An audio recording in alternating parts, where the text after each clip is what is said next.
Hello, everybody. I'm Nikki, and welcome to another episode of Hairyman, Hoaxes, and Hoodwinks. We are in our historic part of the everything. I can't think today. I'm sorry. We're going to be talking about Jacko today, is what we're going to be doing. I got a message right at the most critical time pop up. So sorry about that. I got brain freeze reading it. And where did it go now? Now the message disappeared. It was from Elisa, who says she is blocked or something. Okay, I'm gonna get on that for you, Lisa. Just hold on a second and I will check on that. So everybody in the chat, welcome. I'm glad you guys are here. We are gonna go right to the top. And I know that Joe was here earlier in the chat saying, "Oh, I'm the first one here." You really are the first one here. as usual. Oh, you're muted, buddy. There we go. Howdy, folks. Welcome, Mr. Buffalo Joe. That's right. Been out buffalo hunting. Tatonka. It's great. Tatonka. Tatonka. Oh, I love that. I love it. I love it. It's good. And of course, Holy Twin Powers, activate! Woo! There's my Brant. What's up? Here is always here. Welcome. Always Welcome. here, yeah. How's it going? Hey, Joe. Good. Buffalo Joe. Hey, man, I liked your live you were doing the other day where you were falling all over the woods there. Yeah, it's man, it's dicey back there sometimes. Something looks solid, and then you put your weight on it, and then you go like a foot down, 2 feet down, and that's why you got to kind of move slow, because if you're moving too fast, that's when your leg's gonna break. Man, this stuff was so thick in there, man. Yeah. You better be careful out there, man. One of them big old hairy, big-footy bow hunt motherfucker gonna jump out of a tree and land on you, man. Nah, man, it's all good. I know kung fu, so I'll do some kung fu on Bigfoot, and it won't know what hit him. Your kung fu is strong. Yeah, but we set up a trail cam out there, and the sensor wasn't positioned right, so I didn't get the pictures that we wanted. And I heard you got one. What was the one picture you got? Did you check it out? It was him walking up to. It was Cosmo walking up to the trail cam. Yeah, which he predicted. He's like, I bet you that's what this is. But we relocated it to an area that seems to have some interesting activity going on there, and something there eating the sword ferns, and it's good place as any. And we kind of put it next to an artist conch that are up there. They kind of grow on the trees, and just out there thinking, it's like, man, that's a really good idea to for the trail cams, because it makes you wonder about why we fell at trail cam success, and maybe it's because they watch us put them up there, and maybe they can see the obvious signs of the trail cam being up there too. And maybe if we get something that better blends in with the trees, like these artist conchs on there, which can get huge, and you can actually go get one of those artist conchs and be able to put a camera in there and then have an easy attachment, because you don't want to be seen out there messing with a tree with this artist conch and stuff, because it'll just draw attention to it. You want to be able to install it up there quickly and stuff. So lessons to be learned, but it was a lot of fun being out there, and found a lot of potential prints. And with the surface here, you can't really get any definitive proof. You found some that might be. Yeah. Oh, yeah, man. You find them all the time, but it's really? It's just you just don't know, because there's it's like moss here. Yeah, I'm sure you guys seen it. It's like carpet moss here, and it's everything springs back up. And when you do get a good kind of certain area, it's not enough to give definitive proof that it's an actual Bigfoot print. Yeah. It could be a very I think in all the years that I've been investigating this, I think I've found maybe one that was like this good, like this is one of Patty's footprints. Yeah. And I think I found one that's just, none of the other ones I've ever found are ever this good, ever. Yeah, it's weird that we don't find more prints up here because, like me and my buddy Cosmo, the guy that was in the video there, we do a lot of off-trail bushwhacking. Like we forage through areas and we go to specific areas in hopes of finding prints, like large sandbars that nobody really has access to, and Yeah. so we try to go there to look for prints, but we haven't found any like track lines, or anything like that. I found a potential one when I was out there by myself, like I don't know, like 2 or 3 years ago, but it was so weathered you couldn't really tell. But it was the inline step like that, and I don't know, it's so I weathered do you just think couldn't that they tell. purposely try not to leave tracks myself. I mean, I don't have any way to prove that, of course. That's just what I think, man, because, But you, and I but mean, you, up here, the ground isn't really that conducive for good footprints most anywhere you go anyway. But when it comes to sand and mud, they're definitely smart enough to realize, well, when I step there, I'm going to leave like these really deep footprints. yeah, you definitely take that into account, and why they probably use creekways as a highway and stuff. But I was kind of disappointed that we didn't find any definitive prints out there on these, hard to get to areas that are, would be a perfect area for Bigfoot to be at and stuff. Maybe we just were there too early and that thing. But yeah, the prints are tough to find. But yeah, we came across some potential ones out there, and it's always good getting out, exploring the area. And back there, it's going to be a jungle in the next month or so. So we're going to be bushwhacking to get that camera if we don't get it, within the next few weeks. Bring your machetes. Well, yeah, definitely always bring it now. Never leave without it. You never know when you need it. Yeah, because it's here. Well, you guys kind of saw, I think, the area that I was camping in, and that's starting to green up and getting thick too. Now that's nowhere, that terrain is nowhere near like what you got. I mean, there, but it gets thick like that, man. And by August, you cannot like get through a lot of that area without uh, um, a machete or something. You have to hack your way through the bush a lot, depending on where you go. But yeah, 'cause the area that we're at, it was my buddy Cosmo. He's been out there investigating that area for the last 5, 6, 7 years or so, and he's got a lot of interesting stuff. He's actually he's going to come on Nikki's show next Sunday, and he's going to present, show like some of the pictures and stuff that he's had, and incredibly credible, and he has some interesting stuff, and it's an incredibly good area. Like, the amount of Bigfoot reports coming out of that area it's a high number, one of the highest numbers in the country, and so it's going to be good to kind of chat with them and kind of see the Washington State type of terrain out there. That's why I kind of like to do it. My older brother lives near there. Well, he lives in Oregon, but he's not that far from Washington, I don't think. You ever hear of a place called Gold Beach, Oregon? I guess it's near the coast, but yeah.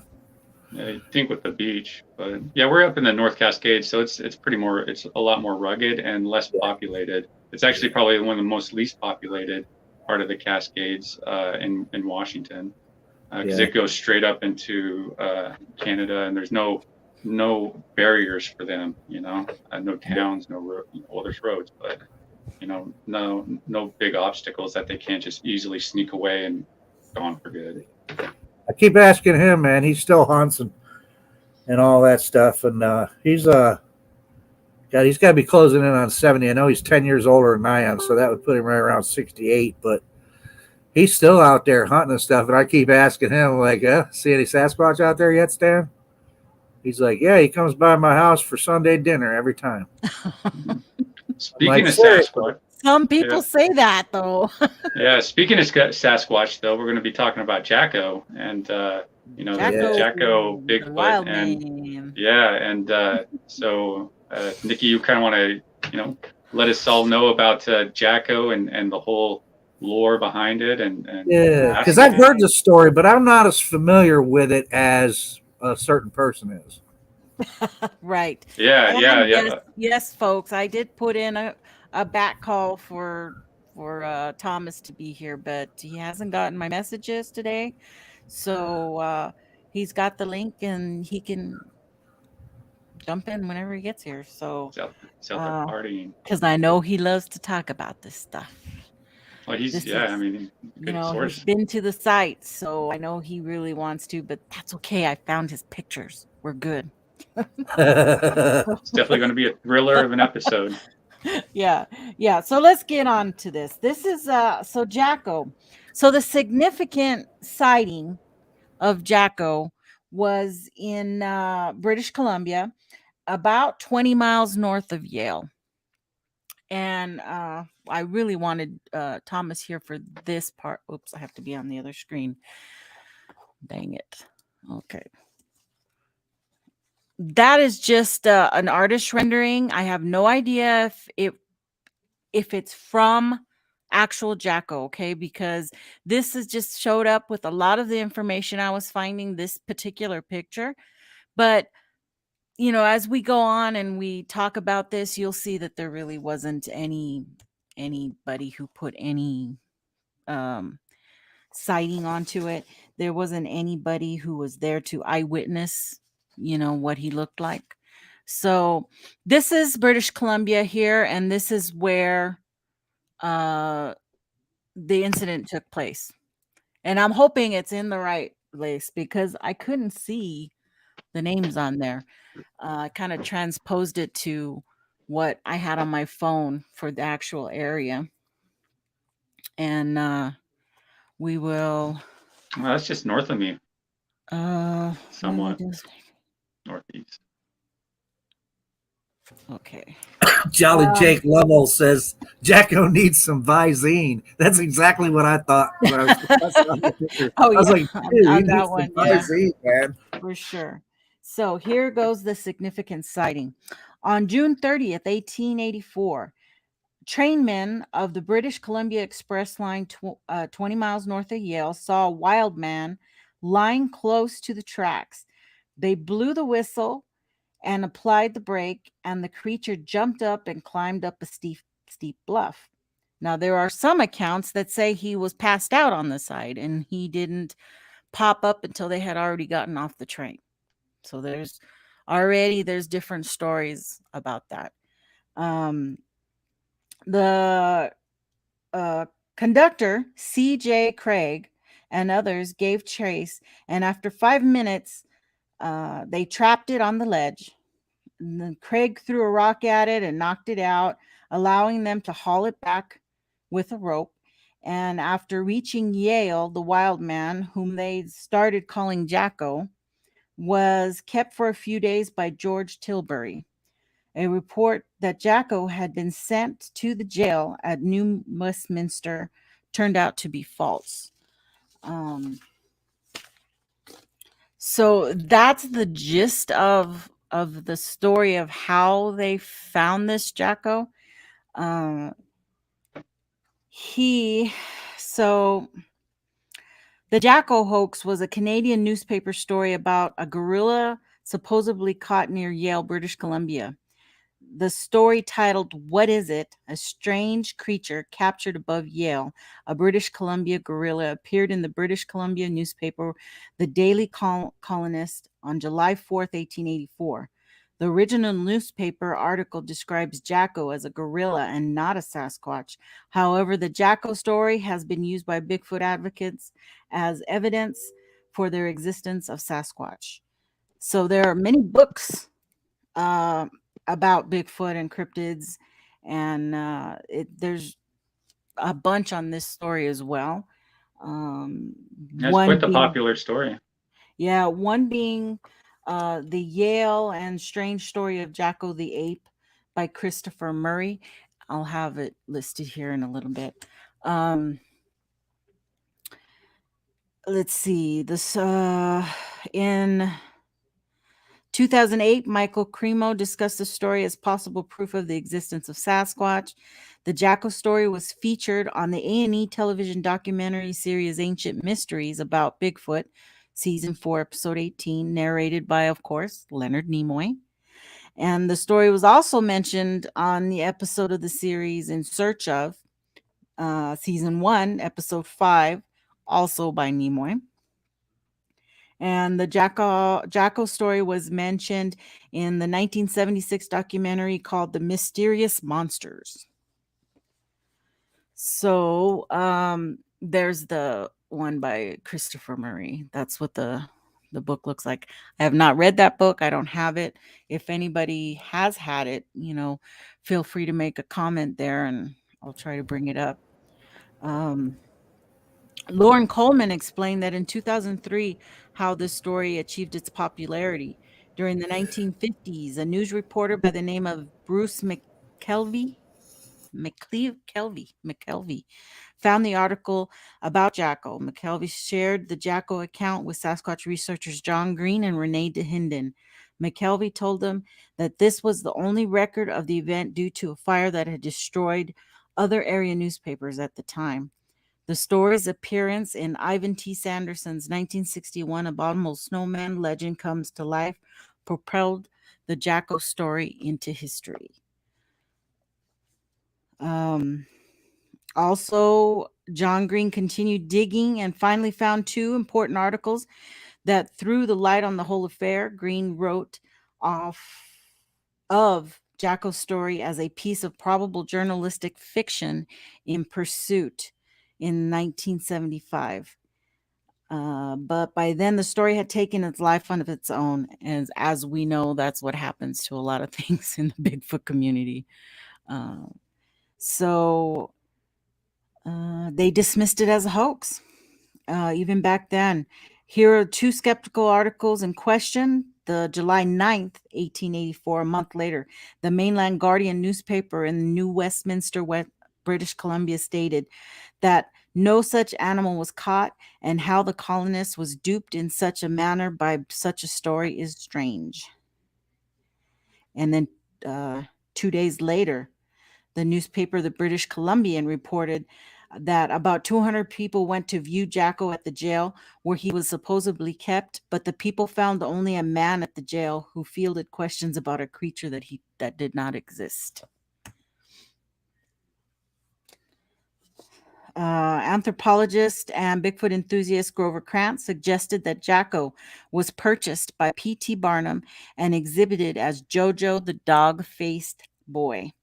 Photos of Jojo between 1884 and 1885 indicated Jojo was replaced.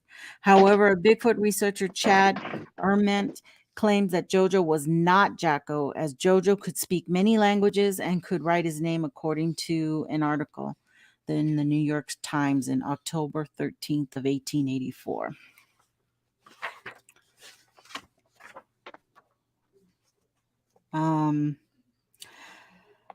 So one thing that lends to this is no one could produce any truly good evidence for or eyewitness accounts of Jacko at this time.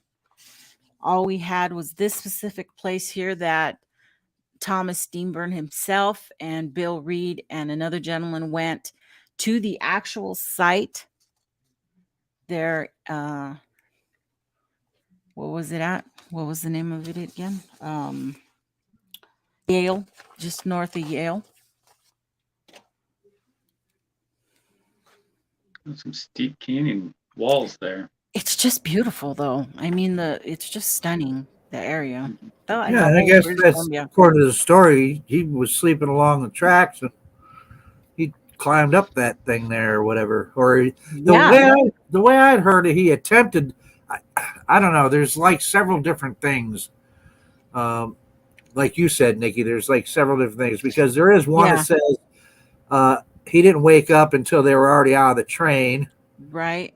And then he woke up. And then there's other ones that I guess he woke up when the train was coming and they blew the whistle or something. And then there were some that they caught him because he was having difficulty climbing up that, I guess. Right. But yeah, and then the one where he got caught on the ledge and they threw a rock at him to knock him out. Right. So, and another one that also stated they had to have some kind of rope winch or something to get him over and into the train. So, but they're kind of similar. They all take place at this place, though. Mm-hmm. Yep. Here. I have to remember to keep looking back to see if Thomas comes in. But it's amazing that they actually went to the actual site.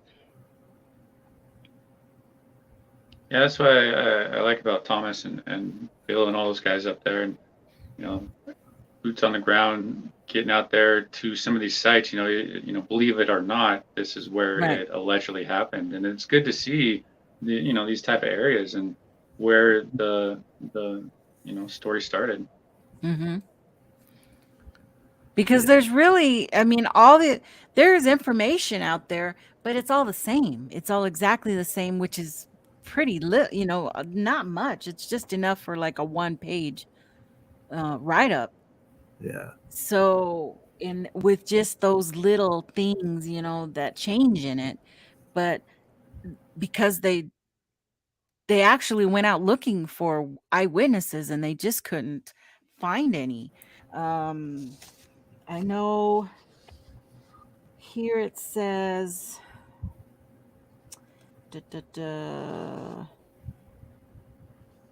McKelvey shared the Jacko account with researchers John Green, Renee DeHinden, but they couldn't because of this fire that supposedly happened in all the papers all over. That was kind of hard to believe too. Yeah, and wasn't there something about after they had caught him, like he escaped or some reason he disappeared? And I know I'd heard the thing about P.T. Barnum, Right. but there was something else that I thought in one account. It was something about they were transferring him. They were going to transfer him to some place, and during that transfer, he managed to escape or something like that. And I didn't. I read don't anything remember about correctly, escape. but I could have swore I read an account like that, or that they were transferring him from like the jail to somewhere else. And see, that's Thomas would know this. I bet he would. Yeah, he would. Let's see. News reporter. That was McKelvey. It just says the same thing over and over, and I've got 3 different reports right here.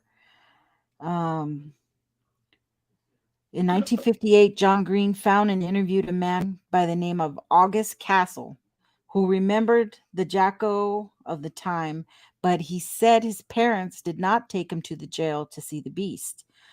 Other senior citizens remembered the talk of the creature, but no one could produce any good evidence or eyewitness account of him.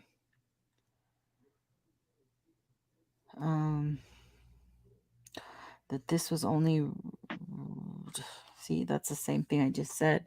So the story was repeated over and over and over again. Do you have anything else, Brent? No, I kind of, did a little dive into this, and there's really not much other than the original story itself. It doesn't expand much past that, and I don't recall how the Bigfoot would have gotten away. It was either let go or somehow managed to escape and transport or at the jail.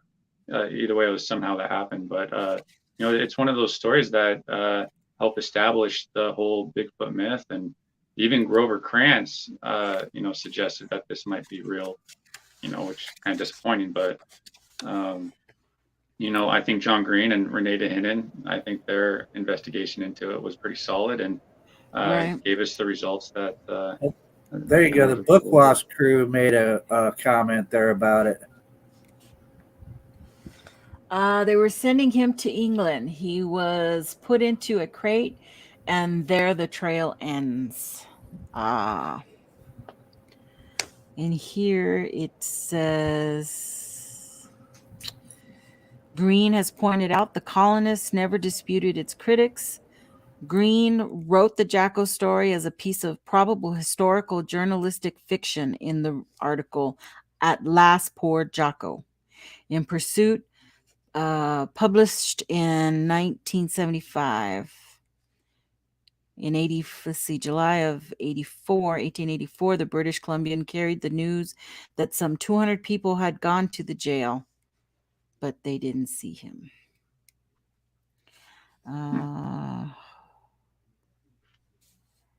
But let's see, reality may be more to do with local rumors brought in the level of news story that actually evolved around a modern fable.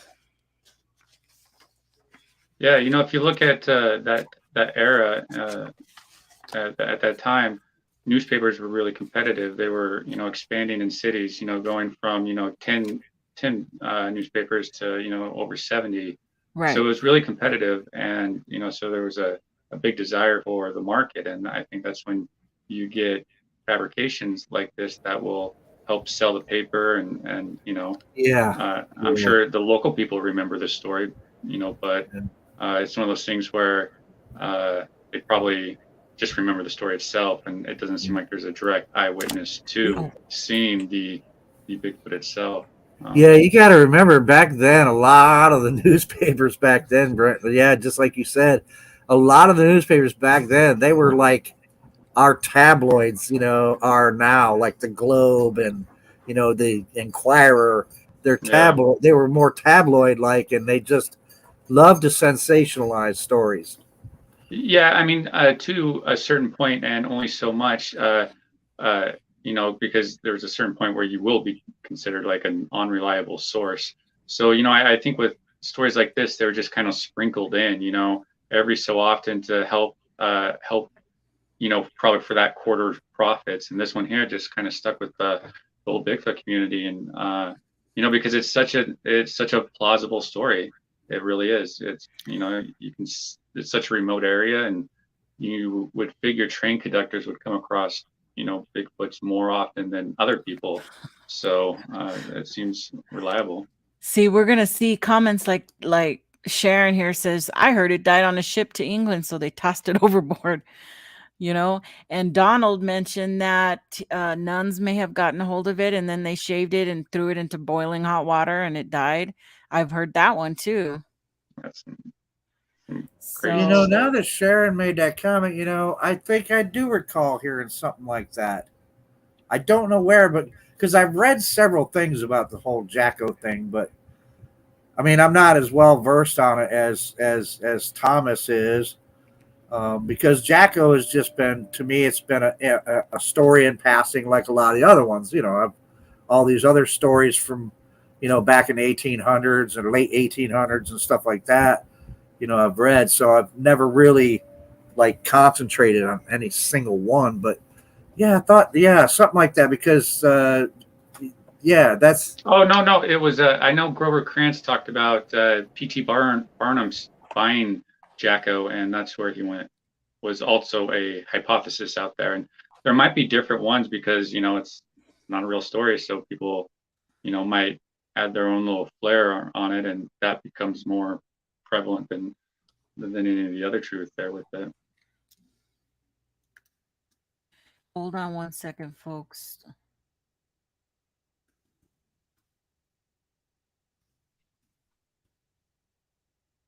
That really is a beautiful area,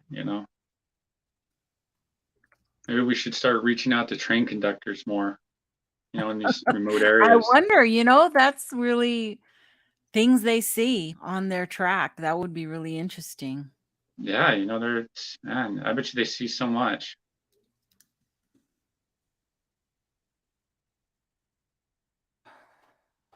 There's actually some really cool time-lapse videos on YouTube of trains going to their destination through, beautiful landscape areas. Yeah. Really cool. Highly recommend it if you guys are ever bored. It's some really good areas, where Amtrak goes through. Mm-hmm. They're pretty amazing. I mean, when I took Amtrak I caught it in Raton, New Mexico, all the way to Flagstaff, and it was pretty amazing. The sights and the way you go through. It does kind of follow the 40, but I mean, not that close. So it was good. It was really neat to be able to see elk and stuff out there. And the terrain. Yeah, it's and this is a really good place for Bigfoots to use like train tracks and stuff. So, it's a good way to navigate through some of these very dense areas because where this is very, it's somewhat similar to the areas that we're at here in the North Cascades. They're very jagged and rugged. So it's really hard to navigate unless you have a really good trail or a road. I mean, you saw what the forest is up here in the Pacific Northwest. And so I bet you they probably use more of these rail systems than not. It just seems like it's such an easy pathway. It's the last path of least resistance, and a train, it only stays on the track, so you know when it's coming. Oh, especially at night, man. I mean, some of the areas, like even to this very day, there's some really remote areas that train tracks go through. Right. And especially at nighttime when there is never, or at least a very, very small possibility that any people are going to be out there. Hell, why wouldn't they walk along train tracks? Be pretty easy. Well, yeah, you can feel the vibration. Yeah. Open, and I mean, don't they say that's why they use the electric power line cuts? Power lines, yeah. Yeah, yeah. Well, it could just be that's one of the theories about. Yeah, well, I'm sure they use all of them. Whenever they're in the area, whatever the path of least resistance, but still most secure for them. Because I'm serious, trying to navigate through the forest, that's not on a trail. Even some of those game trails can get really dicey sometimes. It just takes a lot of energy, and that's a lot of wasted energy for them. And which is why you think that they would use navigational areas like this and creeks and whatnot. Well, isn't that why in the Boggy Creek, isn't that why they say they always follow the creeks? Yeah. And you don't have to worry about their prints getting seen too if they stay in the water. And but they don't know that. Do you think they have that knowledge? I never believe that they purposely don't walk a certain way or walk because they don't want to leave prints. Yeah, I think if they're intelligent, that if they track other animals, hit the butt, guys. Woo. Ranchers, get on a job. Oh, but I was going to say that. What was I going to say? What were you just talking about? I don't know. I thought it was Thomas that was showing up. I got distracted with the. What were we talking about? Bot. I don't know. Bug me now. Oh, I'm trying to find Thomas at the same time, and now I got everybody on the search, so it's kind of crazy. I think he's probably out in the woods, looking for Bigfoot. And well, he's not answering his phone, and now I got Bill Reed all worried. So we'll see. He's at the grocery store or something. Yeah, it'd be interesting to see what if there's old railways that, up here that we can access that have been given back to nature, but the rails are still there. I know that there are some, but they're, I think you probably got to really find them because I see pictures of, people posting them and stuff, and I should probably start figuring that out more because that just seems like a really good place for them to kind of like maneuver around the old ones too. Lockbeard has a good thing. He's saying he's not buying it. Clearly, walking on railroad gravel for Sasquatch is just as painful as walking barefoot on gravel driveways for humans. No way, man. I don't agree with that whatsoever. And I love Lockbeard, but that's one thing I don't agree with. And the reason being is because people are so used to wearing damn shoes that the bottom of our feet are so damn tender. We're tenderfoots because of our use of footwear. Bigfoots, I ain't never heard of any of them wearing shoes, man. The padding of their feet has got to be extremely thick and tough. So And I don't these think walks aren't that stepping big on either. gravel would be the same for them as it is for us. Yeah, the gravel here is not very big, and if they stay within the within the track itself, you have even less gravel there. Totally doable. A lot better than like walking on like some back remote area that there is no trail or anything. It might be just as good. Yeah. I mean, my feet are so tender. The people. I heard this thing that people got this thing going that they're doing now called grounding, where they're running around the forest and stuff barefoot. Oh, yeah, there's no way I could do that, man. My feet would be sister tore does the that. hell up. Yeah, there's Where's there's Susie? Is she in the barefoot crowd? to She work. likes to. My sister likes to go to Sedona and walk around barefoot to get. Yeah, going. there's groups and clubs here that go do that. It's a thing, like barefoot hiking and stuff. I was Dude, surprised. my feet would be tore up in 10 minutes. Me too. My feet are Me so too. tender and soft. It makes my kids jealous. My girls, my feet are so soft and nice. Baby soft feet. Okay, So, that's yeah. going in a whole different area. Yeah. Um, A little TMI there. yeah.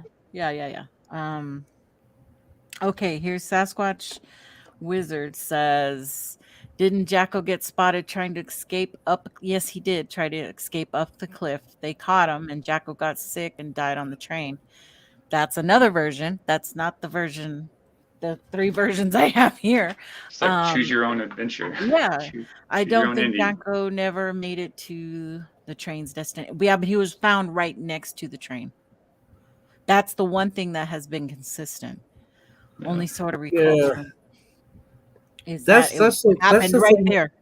See that picture, Wizard, that I have up? That's the exact spot this supposedly happened. That's one of the reasons why I don't know about the Jacko thing, because I'm not sure that he ever really existed, because there are so many different versions. Yeah, I mean, there's a lot in each version that's the same, but there's so many versions that something, there's a slight difference, in between them all. And so I don't know. Was it think it's really true. I just actual, think or was it just a whole made up thing? Well, yeah, I mean, it's there's no reason to think that it's real, because they it was really competitive with the paper industry back then, newspaper industry, so it's all about, it's the first real, or it's fake news, really, if that's what you want to call it. It's one of the first examples of fake news, and it right. It took. Yeah, because that's 1884. That was a long time ago. This was before we termed the term Bigfoot, Sasquatch, or anything had been, listed like that. I mean, unless you want to recall Leif Erikson or any of that business, Yeah. It makes you wonder what some of the other stories that newspaper came out with that were so outlandish that it's like, man, they're not a reliable source for news. Like some of the 3-letter news agencies out there currently. Yeah. Well, in all these accounts, it's still talking about how all the newspapers in that area were talking about it, but there's just no proof of it.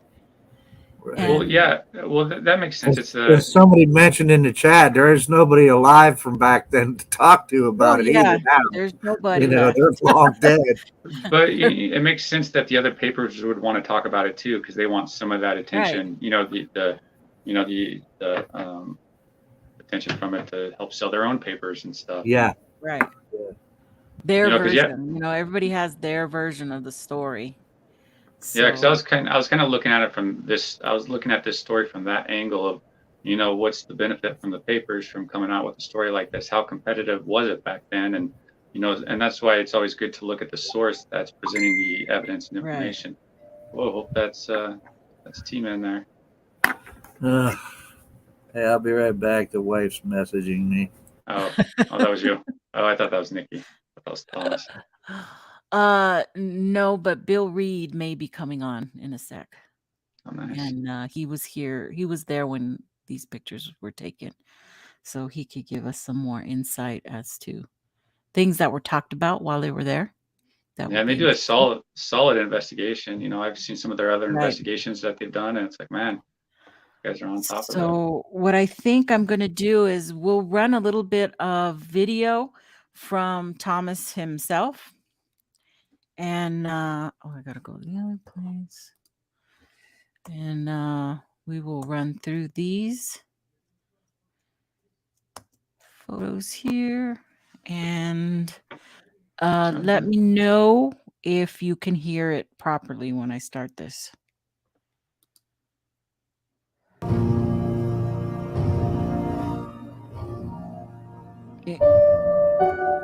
That's good. Okay. Okay, Thomas, we have tunnel number 4 behind you, and tell me what the significance of this spot is. Well, like all mysteries, the Sasquatch mystery has what they call the classic tales, the ones you read about since you first read the early books about this. And one of the more famous of the classic tales is a capture of a creature that was named Jacko, just north of Yale in the year 1884. And we are here in the vicinity of tunnel number 4, where Jacko was allegedly caught. If you look down the tracks behind you there, as the train came up, according to the original Victoria Times colonists, they saw a figure lying on the tracks, between the tracks and the cliff, right behind me here. Now, if you look behind me, I believe you can see a ledge with 2 spruce trees growing out of it. According to the original story, when the train sounded brakes on and came to a halt, the men noticed this figure lying beside the tracks, unconscious or asleep. They don't know what. And they had no idea what they were dealing with.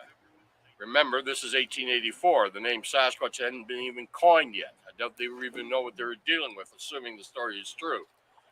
And the creature seemed to wake up, and it started climbing the cliffs right here beside the tracks. And it got stuck on a ledge, which I believe is the ledge, the outcropping, which now has 2 spruce trees growing out of it.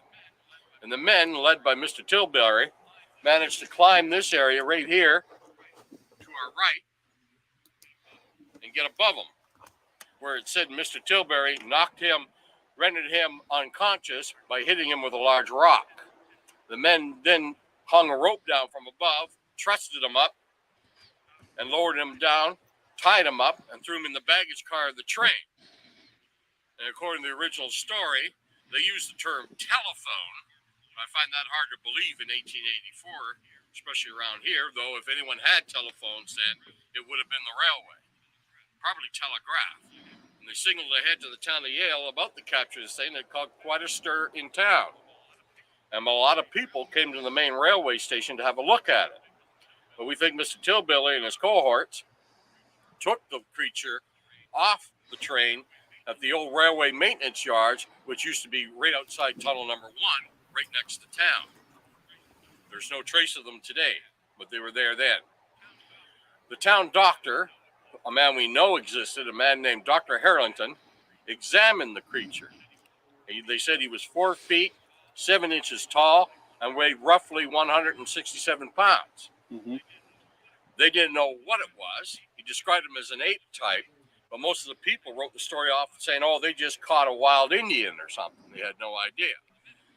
Now, the men who caught it, especially Mr. Tilbury, expressed an interest in taking him to London, England, and Europe and putting him on display in a carnival type of atmosphere. So we don't know what happened to Jacko after that, because that's where he disappears from history. We just know that Dr. Harrington, the town doctor in Yale at the time, did examine the animal. And he said he ate berries with a relish, drank fresh milk, ate all vegetable matter given to him. But the doctor advised that don't give him any meat because it may make him vicious. He seemed to be extremely strong and was able to break branches, large branches and sticks by just snapping them with his hands. Now, what happened to Jacko after he left here, we don't know, because there was only two ways to get out of here in 1884. Because the Trans-Canada Railway was still 1 year away from completion. There was still a big gap in Revelstoke. So it's either the train or the paddle wheeler? He would have to go downriver by paddle wheeler, because this is where the line ended. Okay. And they load him up in a paddle wheeler and either take him to Fort Vancouver, or they take him south of the border in the United States, where the Trans-Continental Railway in the U.S. was finished, and take him out that way. Now, a famous chief, Kitsilano, said he saw Jacko being displayed in Vancouver later on in 1884 as well. But I've never been able to confirm that, because there's no mention in any of the Vancouver press of such a display going on. And of course, there's also the story of the nunnery at Bishop's Cove, where the nuns were said to have been handed this creature, and they shaved all his hair off and put him in scalding, boiling hot water to bathe him, and he died. But we don't know if that's true.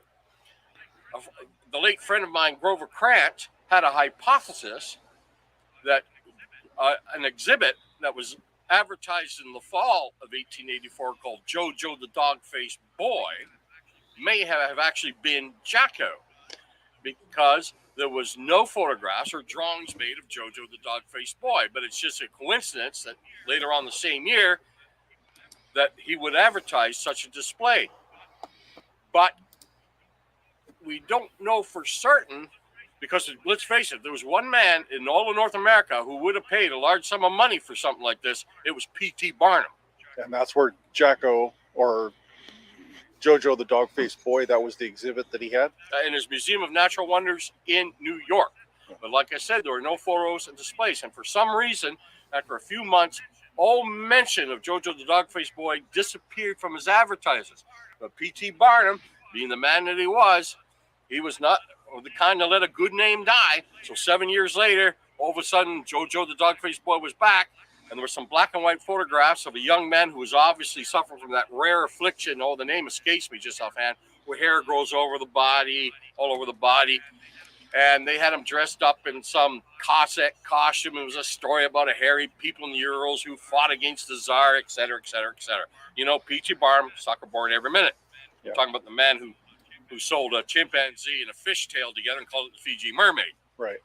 So Grover Krantz had the hypothesis that maybe Jacko and Jojo, the original Jojo, was one and the same, and that he died, and P.T. Barnum removed it. I don't really go along with that theory, because, to my mind, P.T. Barnum wouldn't letting Jacko die. That wouldn't affect it. That wouldn't stop him. He'd stuff the body and display it anyway. Yeah. But he didn't. So basically, Jacko, the story that captured the creature in Yale, 1884. When he left Yale, he disappeared from the history books. We don't know what happened. Theories and hypotheses, and thus, like I wrote in the forward of this booklet that was put out a number of years ago by Chris Murphy and Barry Blunt, I wrote in the forward, it was a great chance to solve a great mystery before the mystery became great. And it just didn't happen. Awesome. Thanks so much, Thomas. You're welcome. And there you go, Mr. Thomas. Awesome. And I'd like to welcome Bill Reed from Buckwalk Hey. Crew to the show. Thank you for jumping on. It's such a late notice. Hey, Bill. no worries. How are you guys doing today? Good, very good. Good to see you, man. Good to see you And, too. so I've got your photos. Are these your photos? Did you actually take these, or? Yep. Yep. Yep. Okay. So, and am I correct in it was in 2019?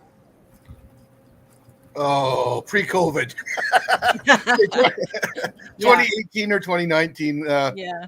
What are the other? Yeah. So Yeah, what, Was this oh, go ahead, Brent. Go ahead. was this area hard to get to, or how did you guys kind of come about finding this location? Well, Thomas found the location, probably 10 or 15 years ago. And right up, if you look up at to the left of the photo, sort of the top of that cliff. Mhm. Well, if you were to go over a little bit, it's actually the Trans-Canada Highway is right there. Oh, So this is basically, if you're in British Columbia, this is where just outside of Yale, which is the entrance to the Fraser Canyon. So Okay, so I had this map that I put up. if hold on, let's see. Can you see that? Yeah, that's way, way off. Way off. Okay, so oops, dang it, keeps moving on me. It's in the Fraser Valley. Well, the Fraser Canyon, you have the Fraser Valley, which abuts up to the Fraser Canyon. It So won't if let you me were change down it. at Vancouver, British Columbia, if you head about 2 hours sort of east and a little north, you get to the town of Hope. Mhm. Hope is within about 15 minutes of Yale. Oof, won't move. So you're way, that pin That mark was way off. So it'd probably be more west in that picture. Or wait, Yeah, more west yeah, and more south. southwest. Yeah, southwest. oh, let me see if it'll let. No, well, when I'm in this big mode here, it won't let me. So let me do this. I will do it differently. Go here, and then now I will share it. Do you know if when that highway was built, that's right next to the railway there, or Oh, if there was that highway was I can't remember if it was the 1950s or 1960s. It was complete. What used to happen is you had the highway, the highway went from basically Vancouver and ended at Yale, and then for people that were going into the gold fields, they would take a paddle wheeler from Yale, they would take the paddle wheeler, my mistake, from New Westminster up to Yale, and then they would take the Caribou Trail from Yale to the gold fields. At its height, the Fraser River had more paddle wheelers on it than the Mississippi did. Wow. And at one time, Yale was a fairly Oops. big city. Okay, so I can move it now. So move it. If you were to move it, probably. I was over here like that. So go down. Go down. Dang it. Every time I touch that button, it goes back. Okay. And now go to your left. Why does it want to do that? I'm super sensitive. To the left. Okay. So that's probably closer to where you'd want to be. So if your viewers wanted to get a good look at it, if they were to hit Hope, British Columbia, that would be within about 15 minutes. Or I don't know where Yale, BC came up on Google Maps, but it should have been right at the entrance of the Fraser Canyon. Yeah, on my phone, it looked totally different, but this was a cool map and I wanted to use it. That's why. That's why I did that. But it looked like I was putting it closer, but this map is different. So I probably should have just put a Google slide up there. But anyway, that's what that is. And let me make it big again. And we will go to, here's the other side of that picture. Yeah, so basically this is, we're actually not supposed to be down there. This is an active rail line. Oh, shoot. I could just picture Thomas running. Run! Well, we actually, when a train did come through when we were down there, but we weren't in the tunnel itself. And there's room to stand in here if a train's coming. Yeah. I had just walked back towards a car to turn around and take photos of a friend of ours, Jay, who was actually the one doing the interview. There was three of us there that day, and I was filming them walking up. And the next thing you know, I could see in the distance a train, and then you see them shooting out of the tunnel and hanging up against the cliff the wall to let the train go by. Oh my goodness. I don't care. That's too close for me. I'm one of those people I love being on a train, but when it comes to like going over the train tracks and I got stuck in between the two things one time. Mm. That it scarred me for life. I have PTSD for trains now. Well, I seen a car hit by a train when I was 18. Luckily, the people got out of it before the train hit, but the train was doing about 50 miles an hour when it hit the car, and Ugh. it probably took half a mile or more for the train to stop. Yeah, yeah. Oh, yeah. I was about 20, 21 years old when that happened. Stupid, new driver, whatever. I didn't leave myself room. I pushed myself too far out onto the tracks. So every time we go across, my kids always go choo choo, just to scare me. So I wish I would have known you were doing this, because I had some other photos taken that day that I Oh, would have sent you to give you some better ideas of what yeah. the train looked like. But it's so pretty. I just oops, this one. Brave. Is Yeah, that's our buddy Jay. So he doesn't like his face to be shown or his full name to be used, just because of the occupation he's in. So normally he's the man behind the camera. Yeah. And that interviews, and he's also, you can tell if you go onto Thomas's YouTube site, the videos that Jay does are much better than the ones I do. He's more skilled at it, and I just wish we could get Thomas to do more of his own stuff again, and hopefully with COVID winding down, we can, because Thomas is a wealth of information. Oh, for sure. Yeah, his channel, if you guys aren't subscribed to it, definitely hop over to Thomas Steenburg's YouTube channel. He's got a lot of good stuff on there, historical presentations of things that happened historically in the Bigfoot subject, which is very fascinating. And as we've seen with the video that we just watched with Thomas, he does an amazing job at his investigation. I mean, that's how we should be doing our investigation and stuff. So yeah, very lucky. And one of the things I know he was really angry about after we posted it is he did give the wrong weight for Jacko. Oh.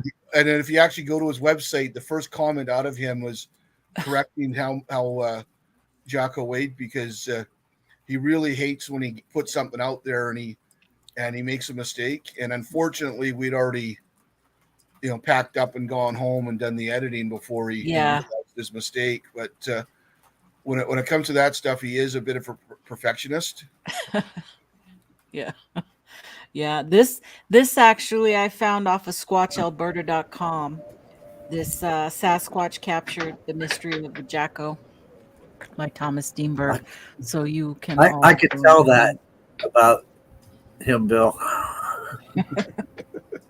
Yeah. Usually, see, I sent Thomas a message earlier today, and usually by now he had already gotten, before the show, he'll get in touch with me and pop on, but he did not. Well, I had phoned him twice to invite him, both his cell phone, which he doesn't appear to have on, and his home phone, because inviting him over for spaghetti dinner. He loves my wife's spaghetti. So after today's call, I'm going to whip down to his place to make sure he's okay. Good. Okay. Cool.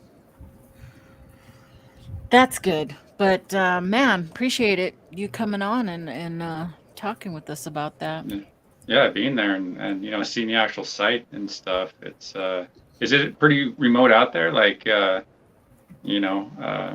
much going on in that area besides the road?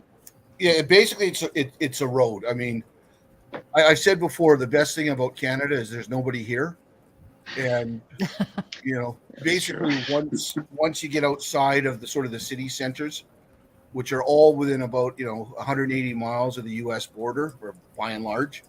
So basically what you have is Vancouver and Lower Mainland, and then you'll have, when you do the Trans-Canada, you'll have Hope, which is sort of the next urban center. And I mean, it's not, I don't think Hope is that big. It's probably, 20,000-30,000 people.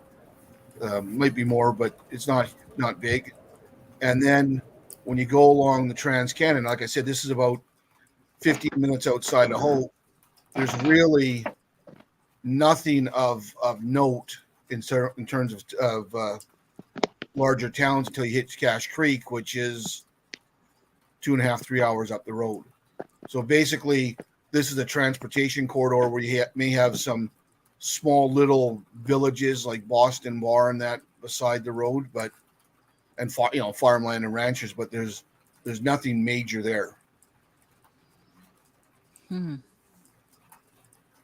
Wow. And how far is that exactly from where you're at? We could get there about 45 minutes drive. Oh, wow. That's pretty good. We're 45 minutes, maybe an hour. I mean, it's not that far at all. Huh. And just a question I had was, since all of that flooding you guys had and everything, has things opened all back up, or you're still having issues with freeways or highways still blocked?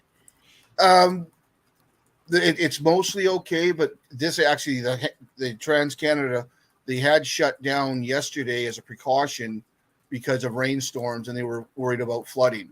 Oh, wow. So it as far as I know, it didn't happen, and they didn't get any mudslides, but they did have it closed for a couple of hours, well, almost a full day yesterday, because they wanted crews to check it before they let people out there.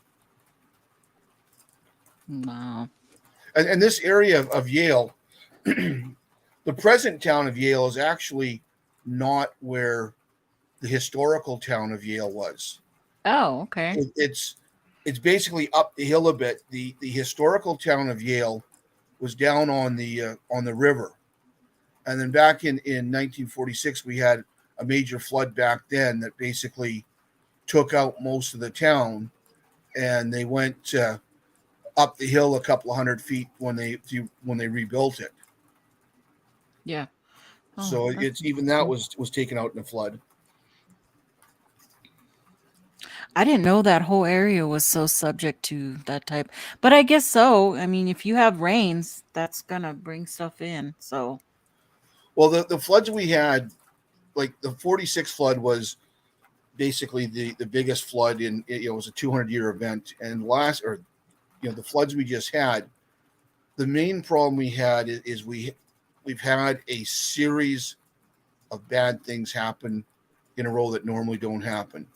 Part of the washouts that we had were caused by a couple of years with forest fires. So then the trees are gone. So some of the mountains that had historically had trees on there were now unstable because of the lack of trees. So you had mudslides. Then just outside of Missionary, where Abbotsford, where Sumas Prairie, where it flooded, well, that whole area was a lake, and it had been drained back in the early 1900s to form the farming area. And when the Nootsack River down in Washington State, when it flooded, it came up across our dikes, and that's what flooded the prairie. So we had a bunch of sort of one-offs that all lined up perfectly just to cause the devastation. wow. It's just ongoing. Yeah. God, and then on top of COVID and on top of And one of the things about Jacko is John Kirk. I don't know if you've met John Kirk. He's a fellow researcher that's done a lot. He's great at the historical digging through records and things like that. Mm-hmm. And he's fairly certain that the Jacko is a hoax.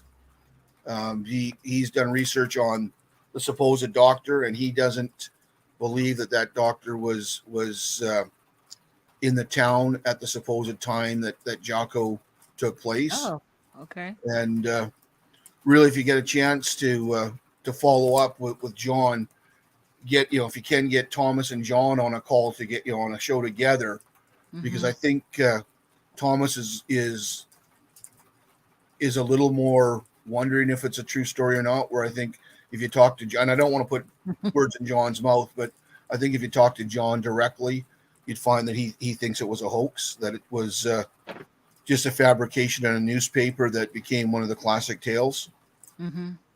Yeah, we were discussing that a little bit earlier about how all the periodicals and stuff were just looking to get stories out to, uh, grab more readers, so It's the they would original probably, fake news. yeah. And that's the thing is, people have this idea, especially older people, that back in my day, the news was trustworthy and blah blah blah. But when you get back to looking at the 1800s, late 1800s, early 1900s, there was a lot of really tabloid journalism that was going on long before the National Enquirer or other show or newspapers like that came out, and it was all about selling newspapers. So stories got stretched, stories got fabricated. What's sort of rare about Jacko was that you have more than one newspaper that has come up with a story. You had But is it parodying the other story though? Like, is it like writing its coattails of the original story, or is it a separate account of that particular event? I think it was more the coattails, but at that time, normally, because I think one of them was in. And if I would have had more time to prepare, I would have looked this. I'm sorry. Oh, Yeah. no worries, no worries. I'm not complaining. Thomas is the historical expert on this stuff. I'm not so much as he is, but there was a newspaper in Colorado, and then we had the Victoria Times Colonist that both around the same time had the same story. Which for these type of stories, it was rare for two newspapers that far apart to have the same story. And that's why some of the people that believe that Jacko actually happened is because it was two different newspapers so far away that had the same story. I have a question for you, Bill. I don't know if you can answer this or not, but back then, I mean, given since this was 1884, and given that people weren't saying Bigfoot, Sasquatch, and all that back then, if this was like a hoax, right? Which I tend to believe it probably was. Is there anything that you know of that would have prompted the hoax back then? I mean, well, there was other historical sightings. Quite often, when you look at some of the older newspapers here, they actually called it the Mowgli, or booger was another term that was used back in the day. I know in the U.S., really? some parts of the U.S. they still use that term. Yeah, down south. Yeah, but Mowgli was a name that was used quite often. So there were stories of so-called wild men in this area, because you got to remember when you look at the peoples of the Northwest Coast, many of them had stories that were either similar to a Sasquatch type being. Some of the ones that early researchers like John Green described as Sasquatch like really are probably were not similar stories, but that's a different conversation. But there was a history of those type of sightings amongst the indigenous people. so this could have been this could have very well been, say, like not the guys on the train, but like if there even was guys on a train involved, maybe it could have been just a pure thing, hoax made up by the newspapers themselves, just to, as Brent says, to sell more copies, maybe, because this was a thing that people had talked about, hairy men of the woods or boogers or whatever. Yeah, I personally believe it was the newspaper, the Victoria Times Colonist, or I believe that's what it was. I believe they did the story, and and really back then, who's going to check it out. I mean, you didn't have Sasquatch researchers out there that are gonna, get on the horse and ride out there. Right. Right. Right. Like Steve calls his great grandfathers, or Thomas Senior. or Tom Senior. Yeah, right. Yeah, the Victorian colonists, the Mainland Guardian, the new Westminster Mainland Guardian. I said that. British Columbian, the British Columbian. There was a bunch. What else? British Columbian newspaper said that. So, was there any other accounts around that area of Bigfoot, like any sort of interactions? Oh yeah, I mean, you have to remember when you're talking, Sasquatch, Harrison Lake, Harrison Hot Spring. Yeah. They're within a half hour's drive. You look at Cultus Lake, which there was historical sightings. Again, 45 minutes drive. You look But I'm sorry. Do you are like what are the earliest accounts of the sightings in that area? Well, if you're talking about Europeans, Or Native Americans, yeah. Yeah, well, you got to remember the like I said, the indigenous had mythology involving different Sasquatch-like creatures that go back thousands of years, and if you go to the Europeans, then almost as soon as the Europeans were in this area, there were reported sightings. Yeah, I mean it's a good area because that's just basically like northeastish of me, and like I was saying earlier, it's like there's not much up there. There's a lot of places for them to traverse and navigate through, but it's so rugged, and that's kind of the issue. And we were talking about earlier of how well these railways would be a good thoroughway for them to use to kind of navigate these incredibly rugged areas and terrains. Well, yeah, and if Sasquatch exist, they're like every other animal out there, including humans, in that, generally speaking, unless there's another reason, we always will take the easiest path. It makes sense from a calorie conservation approach. So you have the rail lines, which historically were good ways to go through. In modern times, like I'm a hunter. You want to go hunting, one of the things you look at is cut lines for high tension hydro lines, because they have those big swaths of cleared area under the high voltage lines. Mm-hmm. You have the roads, the FSRs, all those things. If they're easy for humans to traverse, then that things such as moose, elk, deer, and presumably Sasquatch would use them as well. Yeah, I mean just look at on the railroads here in Canada, how many moose are killed every year, especially during the winter. They get on the tracks; it's easy walking. Train comes along and they can't get up on top of the snow, and a train takes them out. So it only makes sense that other animals would walk along there as well. Yeah. So Grasshopper says, Bill, John Kirk and I had our sighting at Squatch Park. Yeah, that's Sasquatch Provincial Park. That's just outside of Harrison Hot Springs.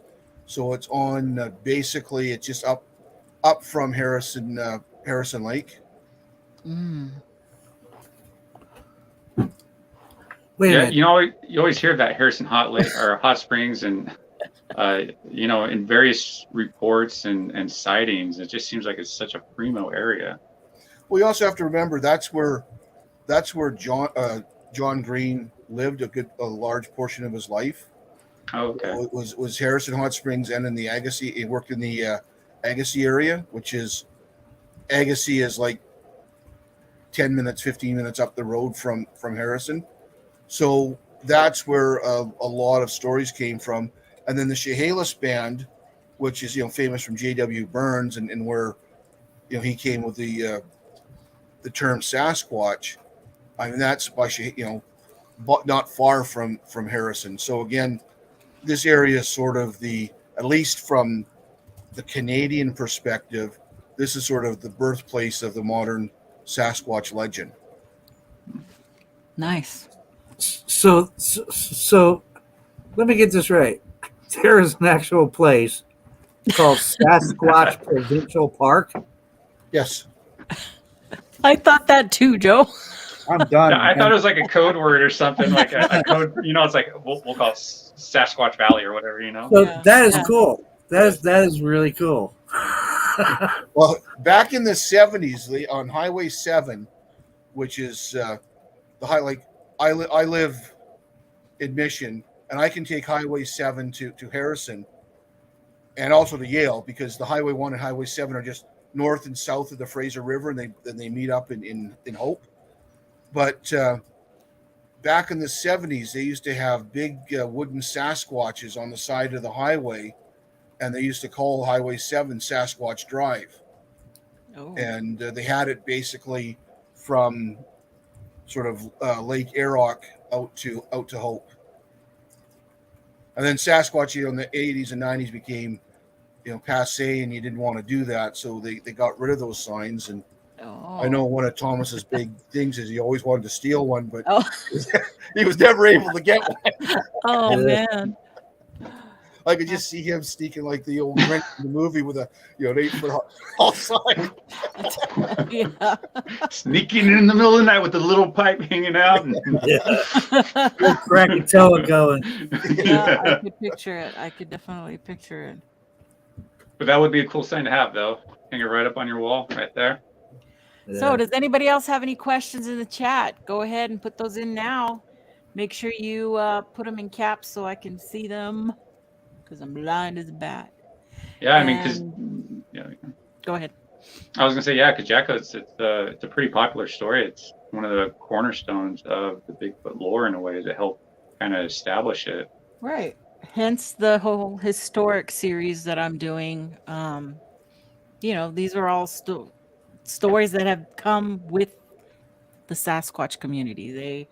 They've built up, Osman and Jacko and what's the other ones that I was going to do? The Fred Beck and the Ape Canyon. Burns, Yeah.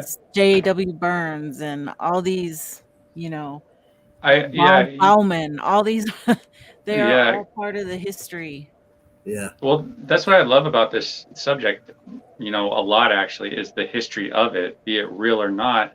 That's why I think some of the best documentaries are, some of the best documentaries are from the 70s and 80s and stuff, and from that era. And, it's just if you look at it from in a historical perspective, it's rich with, different nuances. I mean, look at the whole Jacko thing. You think you knew it all, but here, we're able to see the pictures and get some more information and really kind of help flesh it out, which is, it's fun. That's one of the reasons why I like the subject. Is just there's always something to kind of learn about it, and historically, it's just so much fun to learn.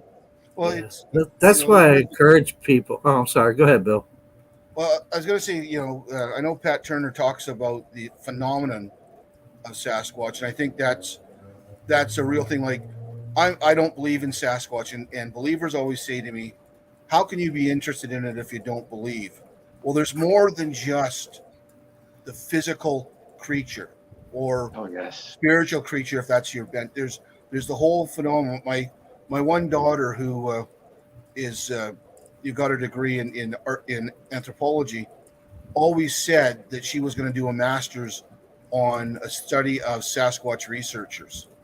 I mean, you look at the history of Sasquatch, it is so fascinating. You look at Sasquatch researchers. Come on, could you find a more off-the-wall character than Rennie DeHinden?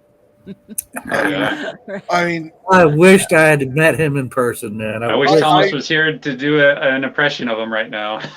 I never met Rennie in person, but again, the stories from Thomas and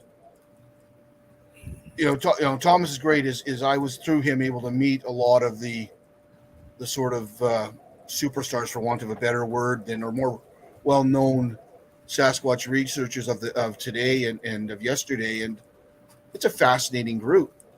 I mean, when people talk about the infighting now with different Sasquatch groups, all those original guys, they would either be friends for a while, and then they're Rennie stuck a rifle in John Green's face. I mean, Yeah, that's wild, huh? I mean, you just look at the interactions between them, and I mean, if Sasquatch exists, if we actually cooperated instead of fought against each other, we would have caught him years ago. Yeah, quite possibly. Oh, I mean, you look at the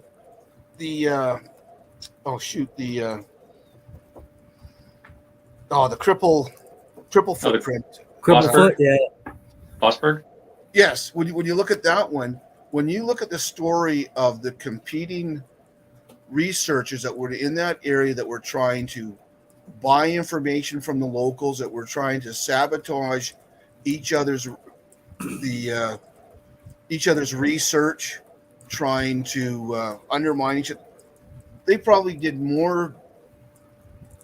Well, the locals were probably laughing like hell at the whole group of them, and if there was anything to find there, they probably sabotaged each other so that it was never found. Well, yeah, it was more competition. Because you felt you were right on the cusp of the great discovery, and you wanted to be the one to do it, and it creates a lot of competition in that regard. Well, and you got to, and people that are younger now, that they don't understand, when you go back to the 50s and the 60s, we still had this.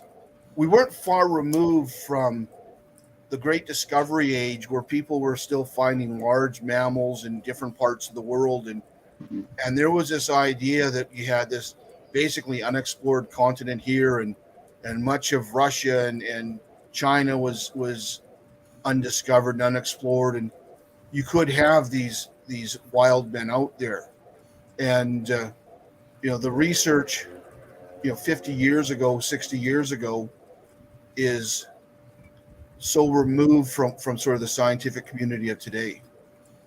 And on some of the stuff, like you look at J.W. Burns, how many people actually think that it's almost 100 years ago now that he wrote his first article on it in Maclean's magazine. Mm.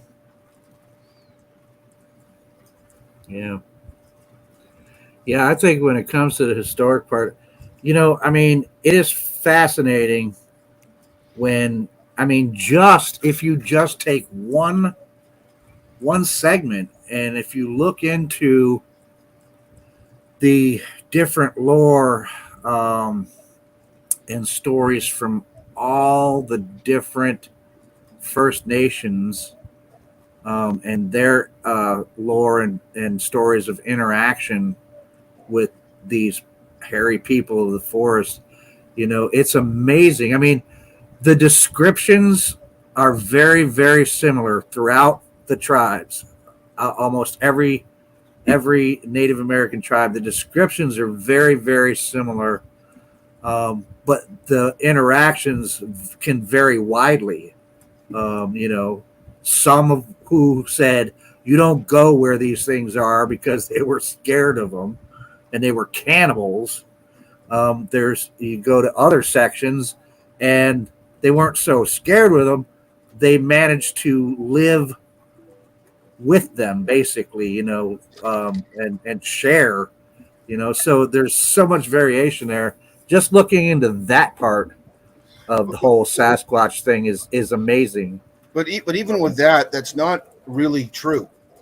When you look at, and that's where John Green and a lot of those early researchers made some mistakes. Like you look at some of on the East Coast with some of the Iroquois groups when they talked about Janoskwa. Mm-hmm. They were not anything like a Sasquatch. They were more like a stone giant. That's what they called them, was stone giants. Yeah. They had clubs. They had headdresses. Here among some of the Chehalis bands, they actually had giants that had fire, had the same technology as the native, the native bands. So what a lot of these early researchers did, they took, and I just actually had a debate with somebody that's talking about the Wendigo being Sasquatch like. And when you look at source material, and when I talk about source material, you go back to the early ethnologers, the Jesuit priests back in whether it was the 1600s, 1700s when they did it, because the Jesuits did a lot of exploring. You can say what you want about the Catholic Church, but the Jesuits themselves were tough people that did a lot of the early exploring. Yes, they had their own biases and everything else, but a lot of when you look at primary sources, you can see that a lot of the descriptions over time have morphed from stone giants or spiritual or whatever, and have been morphed into Sasquatch-like creatures. So that's one of the things that we have to be careful is, yes, a lot of the bands had their Hairyman type of creature. And, when you look at Europeans, we had wild men of the forests. You look in Asia, they had versions of wild men. So are these stories based upon a creature that actually existed? Or is this, as Joseph Campbell with his, Hero of a Thousand Faces, talked about different archetypes that are part of the human condition. So we really, it's interesting. I mean, Thomas mentions there's a book written, I can't remember the name of the book, but it happened in I believe it was Saskatchewan, but it was a tribe there that historically, if you go back in time, they had no Sasquatch legends. And there was actually, it was a professor that did a study there.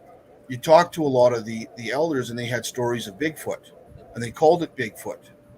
And when he actually did the research, he was able to discover that those basic stories of Bigfoot didn't start until the 1950s. So then by the time the second and third generation came along, they became talking about, this is a historical references, and it wasn't.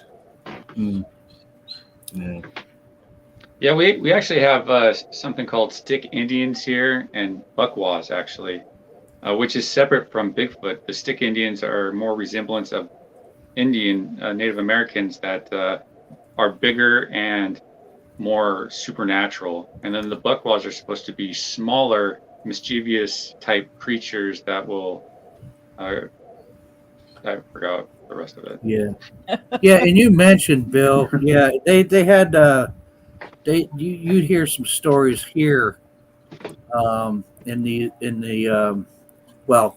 New York's not considered a New England state, but we're close, right? So in the New England states, they have that's the stories of the Wendigo and everything. That I don't know at what point or who or whatever started confusing Wendigo with Bigfoot, because everything I've read about the Wendigo has nothing to do with Sasquatch or Bigfoot.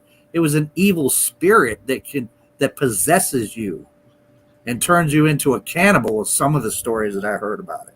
Yeah, and basically, and to give you an idea of sort of my background, and in the 1980s, my area of study at university was the Indians of Canada was my major, and I never worked a day in the field. I took a summer job that then lasted the rest of my life, but or presumably, but a lot of the stories when you look at the myths, and that's what I talk about looking at primary sources, on the Wendigo. And that was primarily what we call the Eastern Woodland group, which the Iroquois group and that sort of thing. And Wendigo, there was basically two types of stories that were most prevalent with them. One, it was an evil spirit that would inhabit or possess a human, or the other was a human that was so evil that would then turn cannibalistic, which would become a Wendigo. Those were the two primary versions. There were some other minor ones, But one of the things I noticed Jerry had asked on the chat there is, why are all the indigenous Sasquatch cannibalistic? And again, that's not all of them. There's a good portion of them are, and a lot of that I think also goes back to cautionary tales. And again, it doesn't matter if you're talking in North America, Bigfoot, or you go into the Scandinavian countries, or maybe you're talking about trolls or whatever. What you have is that cautionary tale of, don't go away from the campfire. Don't wander away into the woods. If you do, bad things will happen to you. Yeah. And sometimes it may have started off as people telling their kids, don't go into the bush because something will happen to you. Or it could have been, let's face it, I mean, not all people are good. And I wonder how many murders have taken place over the years in various cultures.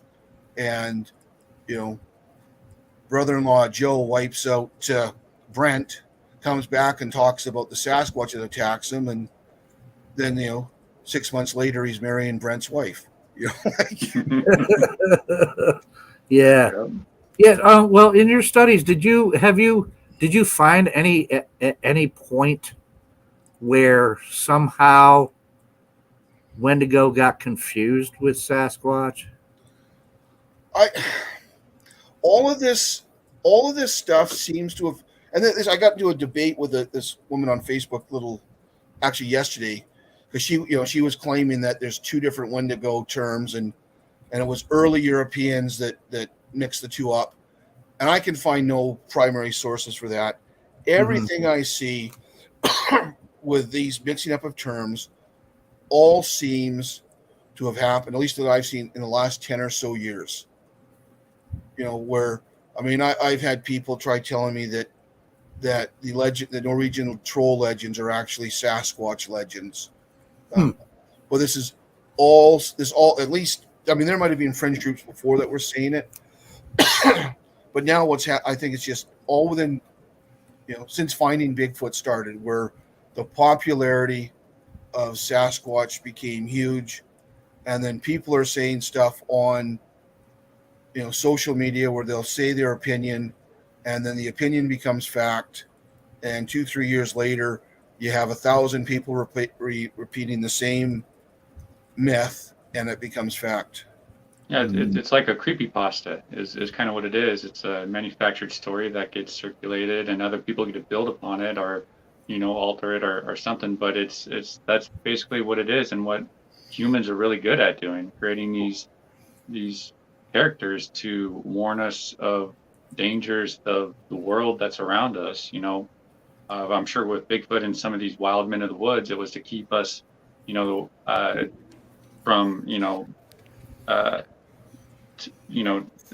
to fear the woods in a way, so to keep people from running off, or to for whatever sort of control reason, our well-intended purpose it was supposed to be. Just kind of what it is. Well, it's like you mentioned the creepypasta, the Slender Man. What's that? 8-9 years ago that character was created, and you will have people nowadays that will tell you 100% that there is an entity in the woods called the Slender Man, that either the creepypasta was based upon them, or that evil entity existed before, and they simply are borrowing the name of the Slender Man to put it onto this creature because it fits it so well. And you will have, and I've had debates with people on some paranormal sites where they 100% believe that the Slender Man tales have been around for decades, and they've only just given it a name now because of the creepypasta. And it's just like, it makes no sense. Well, it's a way to fix that plot hole, of the whole Slender Man, because people do believe it. There was that little teen girl who was killed by her teen friends, stabbed because it was supposed to be a sacrifice to that's right to Slender Man. And if you actually go watch the interrogations of these little girls talking about it, they fully believed that this is what they had to do, and that this Slender Man character was real because of all the content that was being put out there. They really bought into it. And then they also had some mental illness themselves that they had to deal with, but you know, it manifested it into real life that way. Yeah. Yeah, Yeah, I don't know if you heard me mention, Bill, about Walter. I used to know a gentleman, Seneca, who's part of the Iroquois Nation, the Seneca man, when I was much younger. And he told me a lot about what you mentioned, the stone giants, or sometimes they're referred to as stone coats. The reason they call them that, of course, is because they said their skin was so tough that it was hard for you to kill them with just one arrow because their skin was so hard and tough. But he told me, now Walter absolutely believed in the stone giants, or the Otneahe, as he called them. And he said they're real when I was talking to him. But he did say that a lot of scary stories about them were made up for children. Oh, and the other thing is, you know, and you know, the stone coat. There's also some of the Iroquois groups had, because the legends varied a bit as they will. But they used to cover their body in tar, pitch, and roll in sand, and that sand became like armor. But you also have to remember, how do you show that you're fierce and tough? You create an enemy that is nigh invincible, and then you defeat them. So even like in the Chehalis, when they talk about the giants that they defeated in battle, these were giants that had all the same technology as they had, and you know, they were evil, of course, and they were defeated in battle, and they live up on top of Mount Burnside now, and you know, once a year you could see their fires. Well, you just said, you know, you built these guys up, you know, they're invincible, you know, they're Thanos, you know, you can't beat them, and then somehow you managed to beat them, so that must mean you're a great warrior. And so that, you know, that's, you know, there's some, like today there's some researchers that talk about Hannibal and say that he may not have been as a great a general as what is traditionally thought, but the Romans made him out to be a great general because it again made their victory so much more impressive. Right. You know, and if you look back in history, the Egyptian and Hittite their treaty back 4,000 years ago, whatever it was. When you look at it, the treaty in the Hittites had, and the one that Ramses had, both of them, when you are in the separate countries, talk about their great victories, and yet they basically fought. Historically, we know they fought to a standstill. They basically made a treaty, and then both went home and said they won. Yeah. Yeah. So we've been doing this. You know, it's not a new thing. We've been doing this for thousands of years. Yeah. Because I don't know if you had heard anything about it, but actually, Walter told me a very similar story about the Seneca and the Stonecoats, about massive fights and basically fought each other, just like you said, to a standstill almost, which I thought was cool. He said that story in particular, he didn't really believe it himself, but it was more or less a cautionary moral tale, basically, because it kind of came down to the fact that if they kept fighting, there weren't going to be any of them left or Seneca left. And so they had to come up with a way to live with each other. So, yeah, you get stories like that. And the other thing is, Europeans, and when I say Europeans, I talk about us of European descent. We fictionalize the indigenous peoples' history lessons. Like there are certain tribes like that had oral history that we know was memorized word for word and unchanged for hundreds of years. And they were special storytellers, oral history. and there's no doubt that they exist, and what they say is correct, or at least their version of it.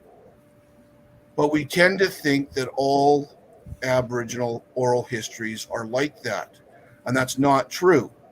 Where we do have oral histories like that, a lot of them are just like our Western histories, where it's telephone, where grandpa told you a story when you were little, you may tell it to your grandchildren when you get older, and the story changes over time. So that's part of why when you're looking at historical accounts, if you can, you try to go back to primary sources, and also if you're going to be quoting the different historical references from a particular band, find out a little bit about their oral history. Is it really like some of the groups where it was they had whether they called them spirit talkers or various names, where they were very well trained in repeating the stories verbatim, or if it's just like stories passed down like the vast majority of people do. Right. Oh my goodness. Oh my goodness.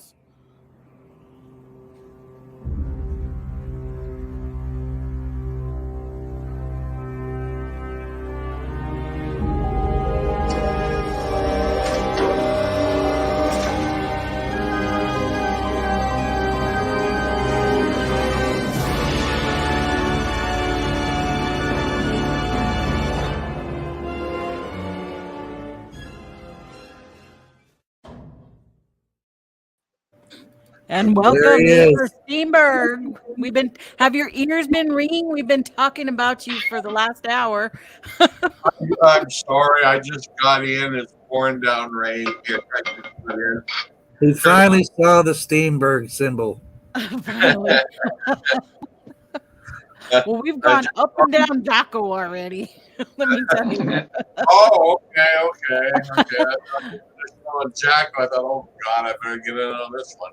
I showed your little video. So Great job, by the way, with the video that you did. Yeah. Thomas. Thank you very much. Yeah, that was awesome. You got the whole story there, eh? Yeah, we Yep. got your story. We went through it, and then we saw the pictures that Bill and you guys took at the actual site.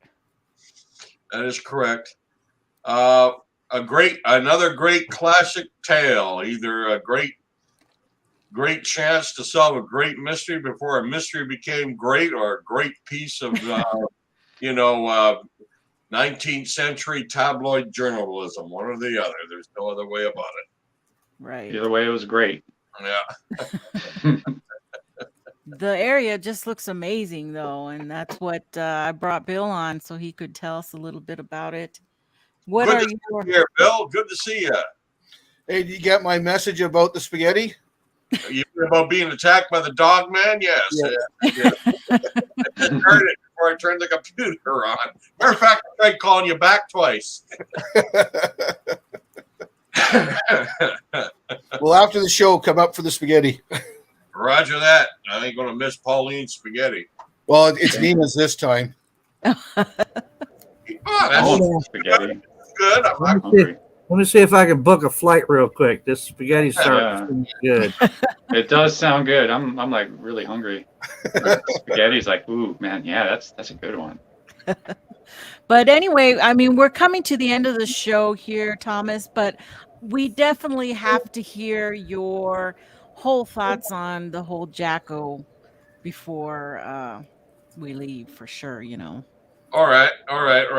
Did you mention the fact that this all came about from an article that appeared in the newspaper and the press back then was actually typoed. It said it was 1882 when it was actually 1884. Oh no, we didn't know that. We did. I didn't hear that.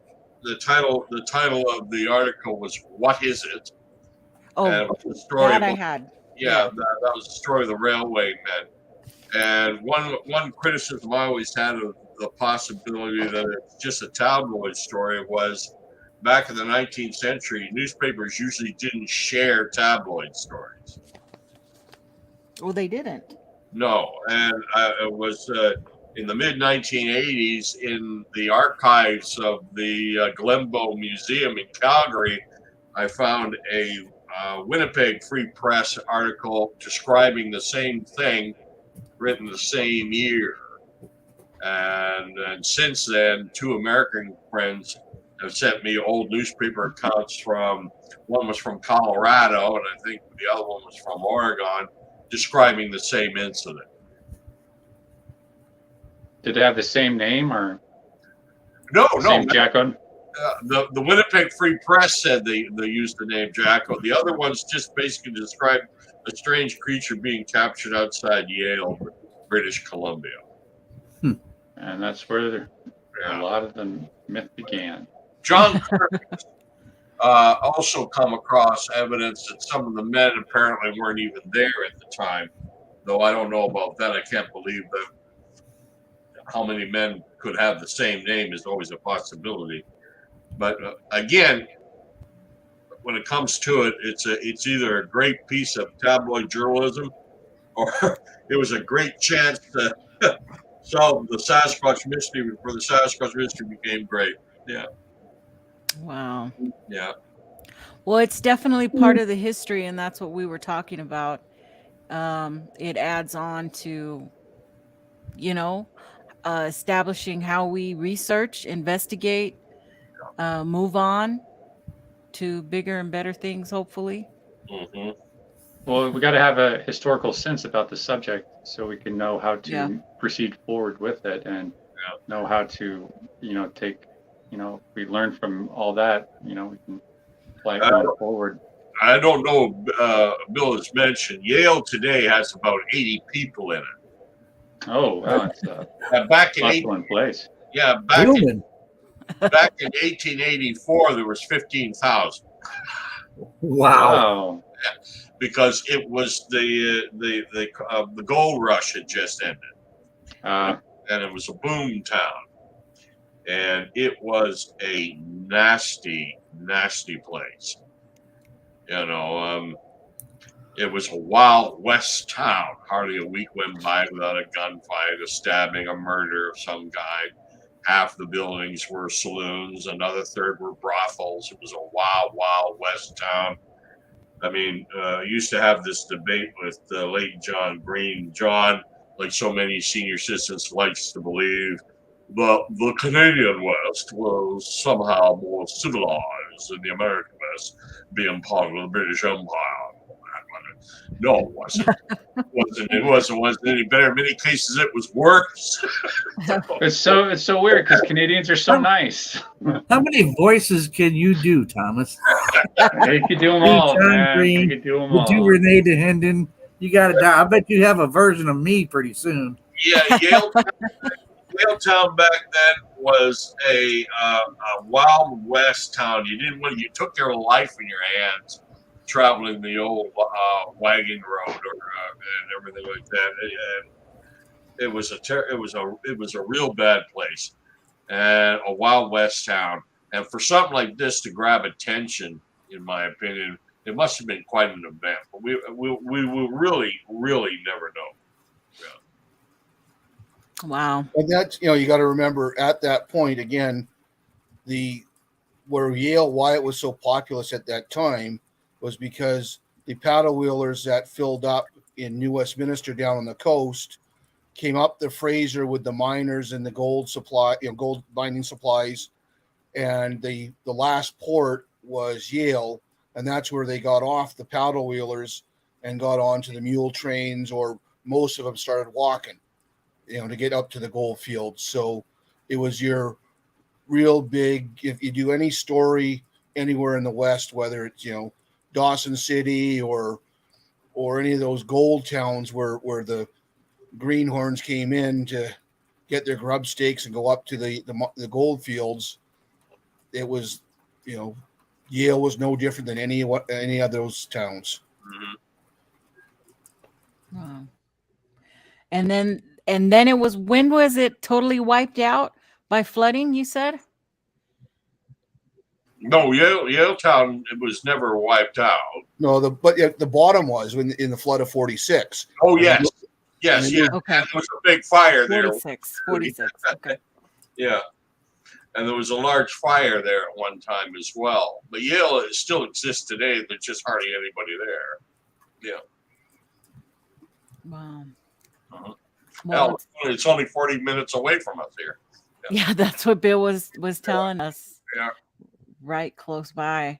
Mhm. But I hate to cut the conversation short now that Thomas has gotten here, but we've got a little bit of business to take care of with the chat regarding next week's show.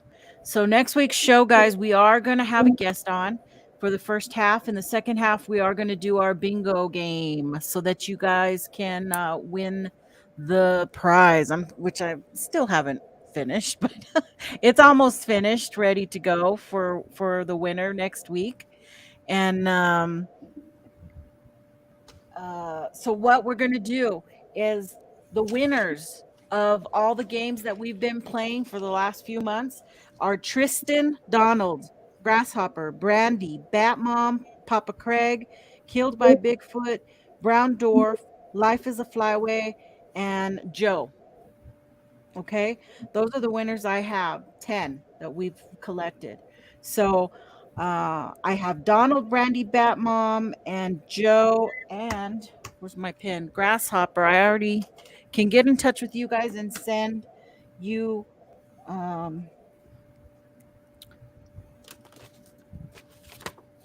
I've got bingo cards for you, okay? Special.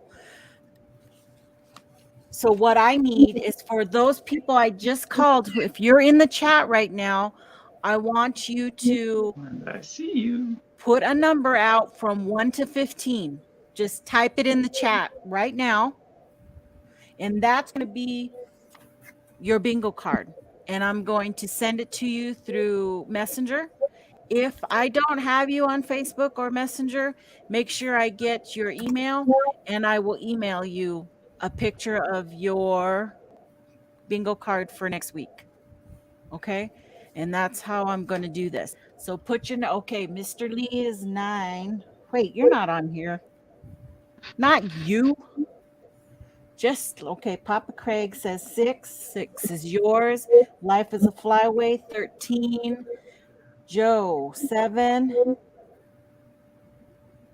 Donald, 5.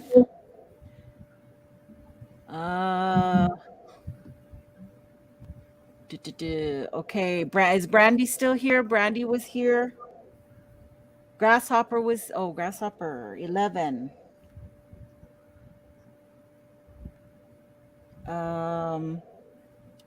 Who else? Brown Dwarf, I didn't see him on today. Killed by Bigfoot wasn't on today either. I got you, Grasshopper, 11. Batmom, I didn't see Batmom today either. She was here earlier. It was, yeah. But I have her. I can send it straight to her because I have Brandy and her. Tristan, I need to get. What happened? My whole comments disappeared. There they go. How did that happen? Yeah, Life. I can give Nikki your email. Okay. Brandy, what's the assignment? You missed the assignment? Brandy, you need to pick a number from 1 to 15, and I'll tell you if it's already been picked or not. So you can get your bingo card. Let's see, Lockbeard, Life, Brandy, purple. What? Nice. So I have to get in touch with Tristan, Killed by Bigfoot, and Brown Dwarf. That's not too bad. That's just 3 people that I don't. Okay, 2. Randy, yours is 2. Broke my pencil like 2. Okay. I guess that's everybody who is here. And I will get in touch with the other people. And if I can't, then I'm just going to assign a number, one of these to them. And if try to get in touch with them the rest of the week so they can come play. But the game's going to be on the second half of the show for next week. Okay? And I even went to every single one of these little suckers and only pulled out 1 through 50, which is how many options there are on the cards. I had 50 options. So we're going to really do it like a real bingo. Nice.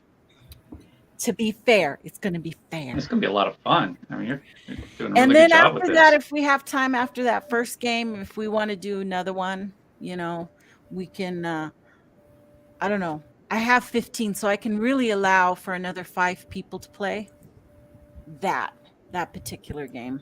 But anyway, okay. Joe just sent me Flyways? Is that who you just sent me, Joe? Yeah. Okay, so I have your email, so I'll be able to send it to you that way.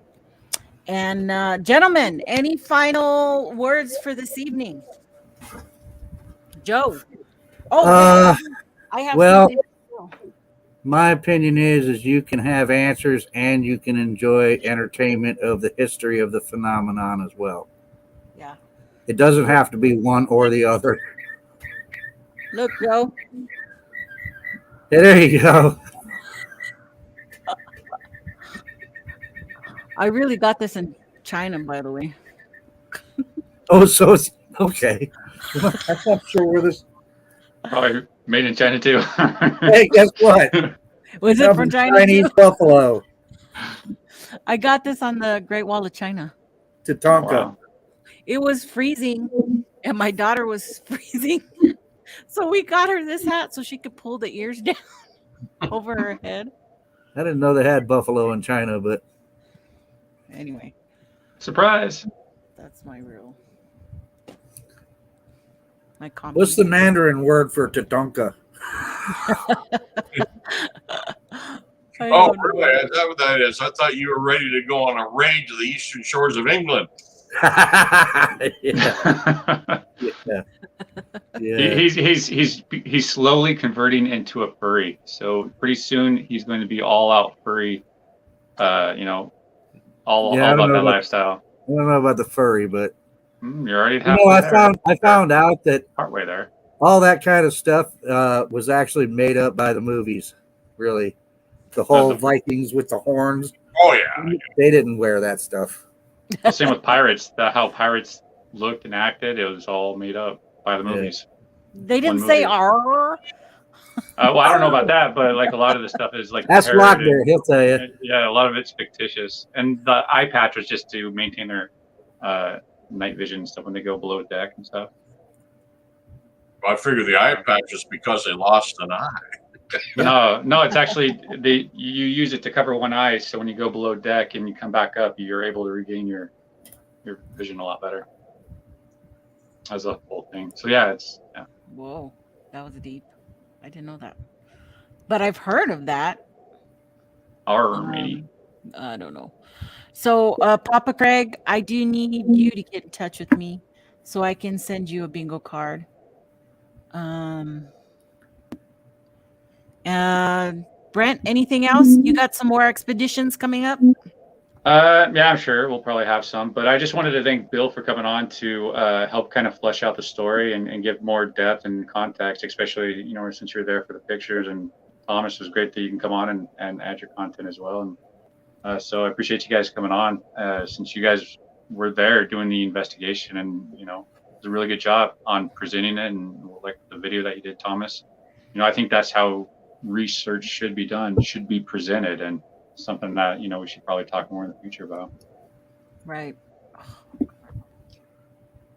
I guess if anyone who's interested in watching that again, you could always go to I believe it's on my YouTube channel, and I think I have it on my Facebook page too.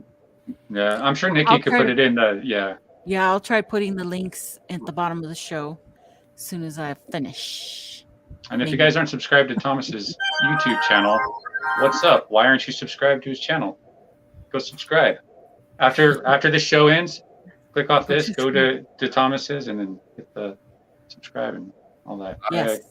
And So, every one of you email him and nag him to get Yes. busy on his YouTube channel. Yes, we'd like to see some of your adventures. Nag him. Nag. There we go. Be prepared. I wonder what's going to be in that spaghetti tonight.